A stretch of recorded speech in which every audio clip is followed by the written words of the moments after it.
सर्व मंगल मांगल्ये शिवे सर्वार्थ साधिके शरण्ये त्र्यंबके गौरी नारायणी नमोस्तुते। तो दोस्तों, आज मैं आपको देवी की तांत्रिक पूजा की विधि बताऊंगी। इस तांत्रिक पूजा की वजह से और उसकी विधि के द्वारा आप अगर पूजा करते हैं तो आपके अभिष्ट फल की प्राप्ति होती है। और कृपया मेरा हाथ जोड़कर सभी से निवेदन है कि इस पूजा को किसी भी गलत प्रयोग में ना लिया जाए, क्योंकि देवी के अनेक रूप हैं। वो दुर्गा के नाम से भी पूजी जाती हैं, अम्बे के नाम से भी पूजी जाती हैं, काली के नाम से भी पूजी जाती हैं। तो कृपया इस तांत्रिक विधि को जो मैं बताने जा रही हूँ, उस विधि का प्रयोग नेगेटिव कामों के लिए न किया जाए। वैसे तो सभी पूजा एक जैसी होती है, सभी की विधि लगभग एक जैसी होती है, क्योंकि सभी के पूजन सामग्री जो होती है उसमें मुख्यतः रोली, धूप, दीप, चावल, कुमकुम, पुष्प, नैवेद्य या फल, ऋतुफल, कुछ भी हो, ये सारी विधियाँ और सारी सामग्रियाँ सभी पूजाओं में एक जैसी ही होती हैं। परंतु किसी किसी पूजा में कुछ थोड़े से अलग नियम होते हैं। जैसे कि आज की पूजा जो तांत्रिक पूजन विधि है, जो माँ दुर्गा की है, उसके लिए हमें बहुत सारी चीज़ों की ज़्यादा ज़रूरत नहीं होती है, और जो माँ दुर्गा को पसंद है उन्हीं चीज़ों को प्रयोग में लाया जाता है उनकी पूजा के लिए। और इसमें एक मुख्यतः जो सामग्री चाहिए रहती है वो है इसमें दुर्गा यंत्र, तांत्रिक दुर्गा यंत्र। वैसे तो ये दुर्गा यंत्र आप किसी भी पुस्तक, जो भी दुर्गा चालीसा हो या दुर्गा की कोई भी पुस्तक हो दुर्गा माँ की, उस पुस्तक के पृष्ठभाग पर या अंदर में प्रिंट होता है। और इसको यदि आप ताम्रपत्र पर खुदवा कर आप रख सकते हैं तो बहुत अच्छी बात है, और नहीं तो इस पुस्तक को भी पूजा में प्रयोग कर सकते हैं। वो तांत्रिक दुर्गा यंत्र जो होता है वो देवी माँ का प्रिय यंत्र होता है। तो चलिए, अब तांत्रिक दुर्गा यंत्र की तो व्यवस्था हो गई।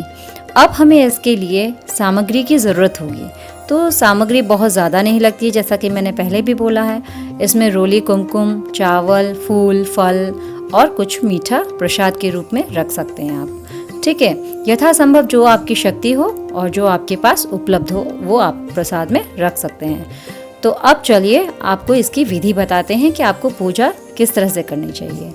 आपको सबसे पहले कोई भी दिन निश्चित करना चाहिए, चाहे वह सोमवार हो या बुधवार हो या शुक्रवार हो।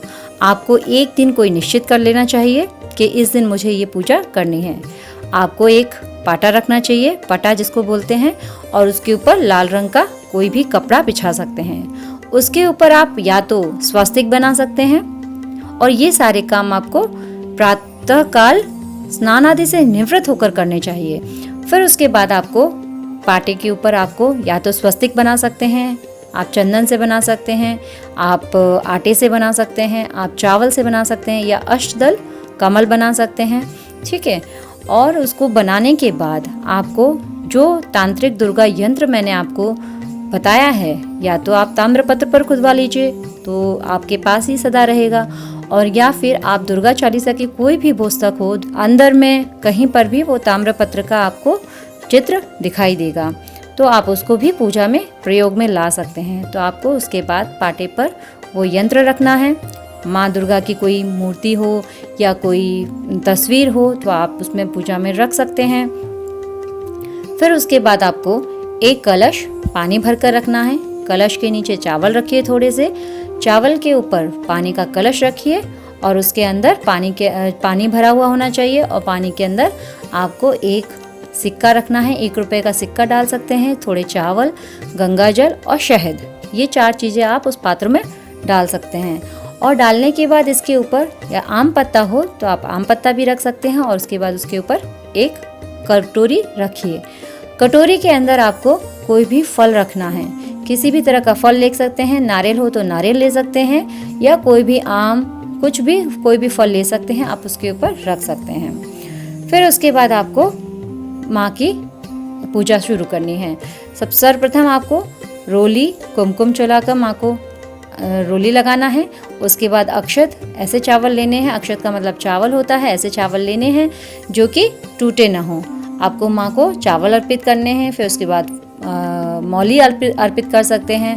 फिर उसके बाद लाल फूल अर्पित कीजिए जो कि माँ को बहुत प्रिय है। फूल अर्पित करने के बाद आप माँ को भोग लगाइए, और भोग में अगर आपके पास हो सके तो पान के पत्ते पर आप अपनी मिठाई या जो भी फल आपके पास हों, उपलब्ध हों उस वक्त, वो आप पान के पत्ते पर रखिए और भाव से, अपने अंदर के भाव से जगाइए कि मैं माँ को ये अर्पित कर रहा हूँ। और आप उसमें एक सुपारी, एक लौंग और एक इलायची और 1 रुपए का सिक्का आप माँ के सामने भेंट कीजिए और माँ को ये अर्पित कीजिए। इसी तरह की पूजा आपको ताम्रपत्र पर भी करनी है। जो भी आपके पास ताम्रपत्र का पिक्चर है उस पर भी आपको इसी तरह की रोली मोली चावल सब चढ़ाकर और फल इत्यादि चढ़ाकर आपको पूजा करनी है। लेकिन एक बात का हमेशा ध्यान रखिए, आपके मन में यही भाव होना चाहिए कि आप माँ को यह सब समर्पित पूरे श्रद्धा और प्रेम भक्ति भाव से कर रहे हैं। आप अपनी मनोकामना जो हो वो आप माँ के सामने पूरी करने के लिए मन में विनती करते रहें और श्रद्धा से आप अपनी पूजा करें, और देखिए आपको इसका फल अवश्य ही मिलेगा। फिर उसके बाद आपने नैवेद्य चढ़ा दिया, आपने मिठाई चढ़ा दी, फिर उसके बाद आपको माँ की स्तुति करनी है। कोई भी पूजा स्तुति के बिना पूरी नहीं होती है। एक तो मंत्र और दूसरी स्तुति, और स्तुति में आपकी आरती भी है और मन की भावना भी है और माँ के श्लोक भी आते हैं स्तुति में। ये सब मिलाकर ही माँ की पूजा पूरी होती है।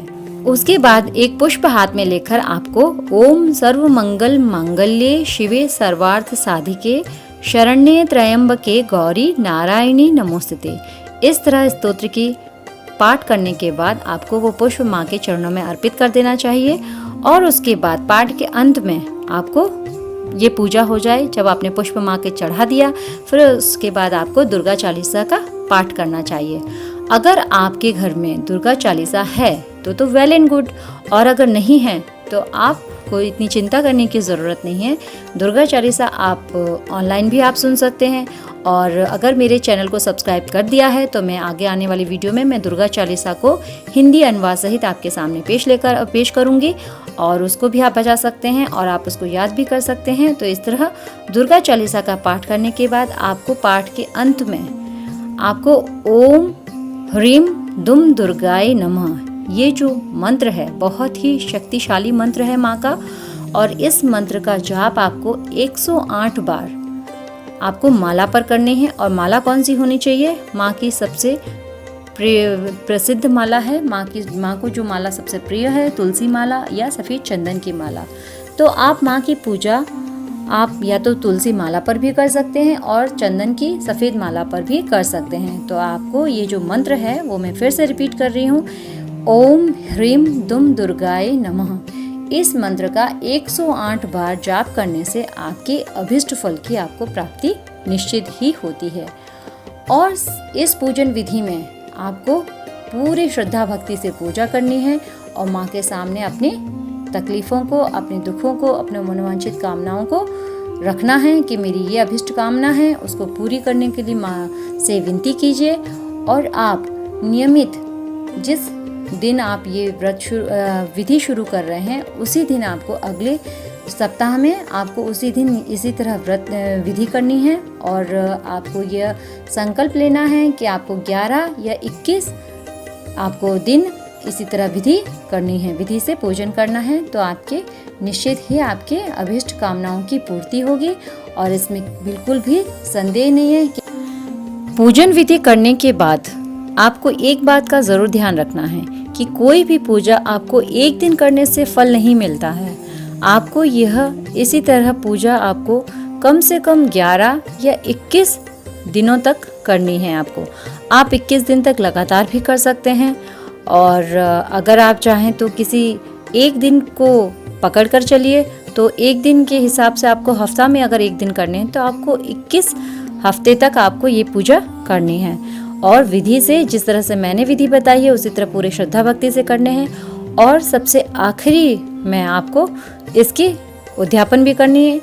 और उद्यापन के नाम से आप इतना चकित मत रहिए, कोई ख़ास उद्यापन नहीं है। आप किसी एक व्यक्ति के लिए आप सीधा निकाल सकते हैं, किसी भी एक व्यक्ति के हिसाब से, उसके आहार के लिए, उसके खाने के लिए एक व्यक्ति के हिसाब से आप आटा दे सकते हैं, दाल चावल जो भी आपके संभव हो, आप यथाशक्ति से, आप अपनी शक्ति के अनुसार आप उसे दे सकते हैं। और कुछ भी आपको इतना विशेष कुछ करना नहीं है।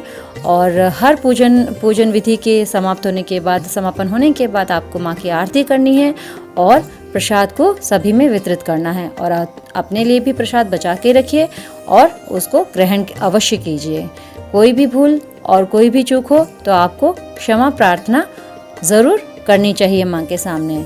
और यदि आपको क्षमा प्रार्थना नहीं आती है तो मैं उसके ऊपर भी वीडियो बनाऊंगी और आपको उसका उच्चारण करना चाहिए, उसको माँ के सामने बोलना चाहिए, क्योंकि हम सर्वज्ञानी तो है नहीं, हमसे त्रुटियां भी होती हैं, हमसे गलतियां भी होती हैं।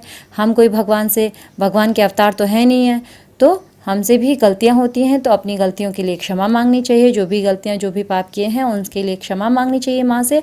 और माँ अवश्य ही अपने बच्चों को क्षमा करती हैं। और यही दृढ़ संकल्प करके, दृढ़ विश्वास माँ के लिए रखना चाहिए अपने मन में, और निश्चित ही आपकी मनोकामनाएं पूरी होंगी।